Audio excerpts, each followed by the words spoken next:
What is up, Yub2? Today we're talking about the best side hustles to have while you're a student. Now, why is having a side hustle important? Well, that is what we're talking about today. But before we get into today's video, please leave a like on the video and hit that subscribe button. It would mean the world to me. Thank you so much for watching, and I hope you enjoyed today's video. So why is having a side hustle so important, especially while you're a student? Having a side hustle is a good way of bringing in extra cash. So you may have a normal part-time job, but when you're a high school student or you're a full-time student at college or whatnot, being able to work jobs is kind of awkward. That you can only really work a set period of time on certain days, and it's not cohesive with what the employer's wanting. So like working at Chick-fil-A, you can't work Sundays, but usually Sundays are one of the best days to work as a college student or as just a student in general, because you don't usually have that much homework to do. It's really easy to work your time around the weekend so you can, really manage everything. So when you're looking at a place to work, you need to figure out a way, okay, so I'm losing a whole day of work on Sunday because this company's closed or I can't get picked up there because they have all the employees already. So looking at side hustles is a really good way of filling in the gaps of where your monetary needs are. Now, if you watch the video on how to stay social and be on a budget, I'll link that up here in the tags or down in the description. But that's a really important video, and it talks about the reason why having an income in college is so important. And one, it's just a very big factor in, helping to not be on loans. Because being in college, yes, it's easy to be on loans. Yes, it's easy to wrap up credit card debt. But in reality, you don't want to be doing that because it's going to hurt your financial career and your financial independence when you graduate either high school or college. So that's why having an extra way of earning cash is a really cool way of just bringing that in. Now, what are some ways to make extra cash? Well, I mean, obviously, certain side hustles can bring in a lot of money with very little work. But I am going to be going through some of the more common side hustles that you see in college students, especially today, especially being marketed. And one of those side hustles is drop shipping. Now, if you don't know what drop shipping is, it's basically the principle, it's the idea of buying a product only when someone orders it. So you'll have a website set up for the US and you'll have only US buyers. And you'll be selling whatever, so shower related objects like loofahs, soap dispensers, shower organizers, mats for the shower, whatever. But that's what your shop is specialized in, and you put your shop up on Amazon, you start your own website on any of the e-commerce platforms, Shopify, Wix, WordPress even sometimes. There's a lot of different options in regards to those platforms. But then once someone places an order, you then take their information and you go to Alibaba or another Chinese-based manufacturer website, or it doesn't have to be Chinese-based, but just a manufacturer's website. Place the order, and then you use the money that your customer gave you. You put their information in, and they ship the product. The manufacturer ships the product directly to the customer. You don't handle anything, so it really makes your overhead really small. But here's the thing, and here's the one major caveat I want to offer you and say, like, this is something you need to look out for. If you're going to build up a reputation of being a very reliable seller through your own website or even on Amazon, you need to have consistent shipment, and you need to have a almost guaranteed shipment date. So carrying some inventory of what you're selling isn't a bad idea. So you're not going to be completely drop shipping. You're going to hold some inventory, but for the most part, you're going to be drop shipping. Now, another big caveat, and this is why I've stayed away from drop shipping, is because of the supply chain issues that we're experiencing right now. Because most of the drop shipping, in order to be more profitable and in order to get, cheaper products and be able to buy larger quantities, if you're doing fulfilled by Amazon, for example, you're at the complete and utter mercy of the supply chain, which has been completely decimated.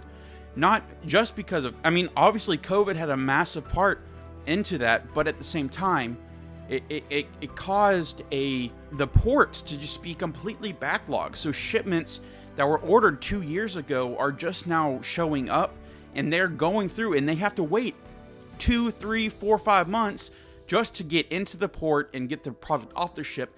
Then that same ship has to go back to wherever it came from. And so it's just causing a massive, massive problem. And yes, you're probably like, well, the fact that ships are getting backed up could be considered a good thing because that means there more traffic, but it's not, because the world opened up the doors post you know what, and it wasn't ready to just be open like that. So the doors opened and the floodgates just poured, but everyone was still in the mindset of being in quarantine. So it really, really messed up the supply chain. And we're probably going to be experiencing supply chain issues for another year, if not even more. And in some sectors, you may even experience continued supply chain issues for another decade, which is sad, but at the same time, it shows that some sectors are really growing and they're needed now, which is a great thing. Now, that's one of my tangents. Is obviously dropshipping is a great way to have a side hustle. You don't completely need overhead. You know, having in your apartment a little section off that's tax deductible because you're using it for business is a good thing to have, so you can ship it out if you need to, if you get caught up in supply chain issues. But another great thing, especially for high school students and people in middle school, if there's any middle schoolers watching, and especially in college, mowing lawns is such an easy way to be, one, profitable, and two, set your own rates.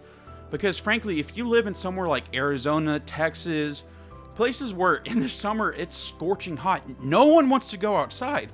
I mean, it's not uncommon to see in Texas people mowing their lawns at 6 o'clock in the morning just to escape the summer heat. Now, when you're doing that, you're doing it partially in the dark and it's hard to mow. You can trip over holes in the dirt or whatever. So people don't usually do that. So that's why lawn mowing takes a massive influx during summer months and just any month that the grass is green. And so that's why mowing lawns is such an easy thing, is because you can go buy a $100, $200 cheap lawnmower like this, or you can even just buy a scythe, which is $30. Yeah, I'll take you 2 hours, but you set your own rate for that price. So now that gas has gone up, people are expecting lawn mowing service to be more expensive. And if you're in the summer, you can charge a heat price, so heat surcharge. So that's for, rehydration prices and whatever, just so you can stay healthy. But that's the thing, is mowing lawns, you're completely flexible. I know people that were working part-time at a job and just stopped doing that and mowed lawns all day Saturday and Sunday, and they were making 4 times as much as what they were working when they were working 20 hours at a fast food restaurant. So it can be super, super, super profitable. When I was mowing lawns back in middle school and the beginning of high school, I would mow one lawn for $45, and that was back in, let's say, it was a while ago. Let's just go there. And so when I was mowing lawns for $45, I would mow 2 lawns in a day and I'd pocket $90. Now, yes, gas did cost me about $5, but I was using a really, really light lawnmower. So one fill up of 1 gallon of gas, I used the premium gas, which would cause, the gears, the motor box to last longer. So the mower would last longer and it would run more efficient. So it'd cut grass better. It cost $5 per gallon, but I could use that 1 gallon for the entire 2 lawns. So in a matter of 2 hours, and I wasn't weed eating. I wasn't taking care of the edging or whatnot. If I was edging or weed eating, so if the customer requested their lawn be just edged, I would charge them an extra $25. So instead of taking something that's $45 and adding it on, which usually most people would double the price, I would say, hey, I usually do this for $25, but I'll do it for $15 since I'm already doing your lawn and you're a great customer. So that's how I'd propose it. I'd be like, well, it's $25 usually, but I'll do it for you. I'll just throw it in because you're a good customer. And they would bite at the action. And it literally was an extra $15 for 5 minutes. So if you apply that method to every lawn, and if weed eating, you say, okay, well, that's usually also another $25, but I'll do it for $15. So you add $30 in total for about 10 to 20 minutes of your time at most. At absolute most. I mean, 10 to 20 minutes is if you're brand new and you have no technique when it comes to weed eating or edging. So that's really what you're doing. You're getting paid, $75 for an hour and 20 minutes of your time. You set out on one Saturday, you get 2 customers. You just start out with 2 and they will start recommending you. And if you really take your time and focus on the lawns and do a great job, you'll get more and more referrals because people will be driving past and be like, wow, who did your lawn? Like, that looks so good. And they'll be like, oh yeah, this guy. And if you're doing lawn mowing, print business cards. Just a simple thing with either an email or a Google Voice number, just something that people can get in contact with you, because that's really what's going to benefit you and grow your business. So start with 2-3 lawns. That's really easy to do in 4 hours in the afternoon. You'll be pocketing anywhere between $45 to $70 each hour, which is a tremendous pay rate. Now, once you get going and you start getting more and more referrals and you become more and more booked, obviously keep the same rates for the first 2 customers because they're loyal, but as you're adding on, increase the rate. Say, okay, well, I'm pretty busy, so I don't know if I can get to your lawn. But when you're less available, it makes you more attractive when it comes to lawn mowing, because they think people really want you to be available. Now, when I say that, I'm not saying, okay, just cut the wire and be like, no, I'm not available at all. I'm only available for 2 hours on Saturday. No, because you'll lose customers at the point. Set out Saturday and Sunday, or Friday and Saturday. And yes, you may take a 3-hour break to go watch the football game or whatever. Just manage your time around that, and you'll be able to pocket a lot of money, and it's really cheap, and you can start growing really just a network. And what's really beneficial is the people I mowed lawns for back in my middle school and early high school days, I still am in touch with, so I can reach out and be like, hey, I need some help. Like, what's your suggestion? Like, a couple of the people I mowed lawns for were business owners. So when I was starting a business, I would either consult them, or they're just friends. So I became friends with them. So it's just kind of like you're building a network, and you don't know who you're going to mow lawns for. You may get a contract or something to mow a massive ranch house for a oil, mega millionaire. And then you can use that network that you're building through mowing his lawn to build his trust. And then you can use that network as you're going through high school and college to possibly get jobs. Now, when I'm saying building a network, don't build networks just to exploit. I mean, actually be there for a relationship, and place the relationship with the people you're mowing the lawns for first. Now, with that being said, obviously mowing is a very service-based side hustle, but there's also another really service-based side hustle that you're seeing really be on the rise, and it's really cheap to get into. I mean, you can literally get into it for $25 an hour, and you can be charging anywhere between $50 to $150, even up to, I know some people, I've seen people, their advertisements, they're charging $1,000 an hour. Now, that's power washing. Now, you may be sitting there like, oh yeah, duh, like I've heard of power washing as a side hustle, like, okay, cool. But there's a really genius marketing strategy that you go and knock on someone's door, and if they're really against you power washing, they're like, it doesn't sound like something I need. Like, why do I need my concrete and my sidewalk to be power washed?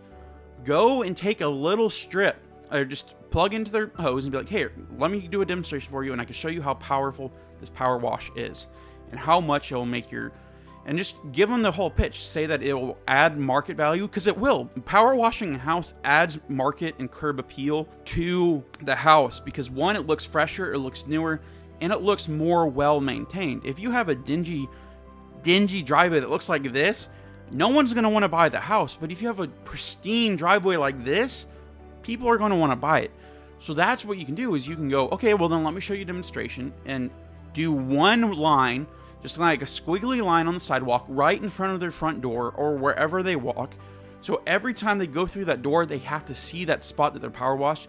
Leave them your business card and say, if you do change your mind, please give me a call. And they're going to be so fixated on the cleanness and the dirtiness that surrounds the little line you left from the power wash, that they're going to eventually call you, because they just want everything to be clean and not have to have this weird squiggly mark. So that's one marketing strategy of just getting your name out there, going and knocking on doors. Yes, it requires more work, but it can really lead to a lot of leads, and you can get a lot of referrals, and you can get a very large foundation just by knocking on doors. But obviously, having that business card and having a way to for people to get in contact with you is a very crucial and important part about power washing. Is you need to be able for someone just to take a picture of your business card and text it to their friend and be like, oh my goodness, this is the best. Now, when you're power washing, obviously doing a driveway and a sidewalk, it will take about 30-45 minutes. But where you can really make your money is by doing the sides of houses, cleaning out gutters with a power washer,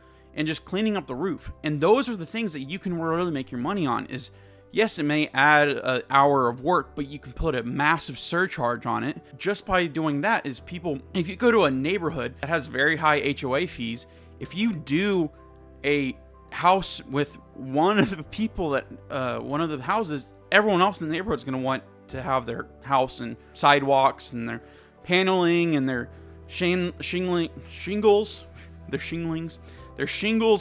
power washed, and you're just going to get a massive neighborhood of just wanting to power wash.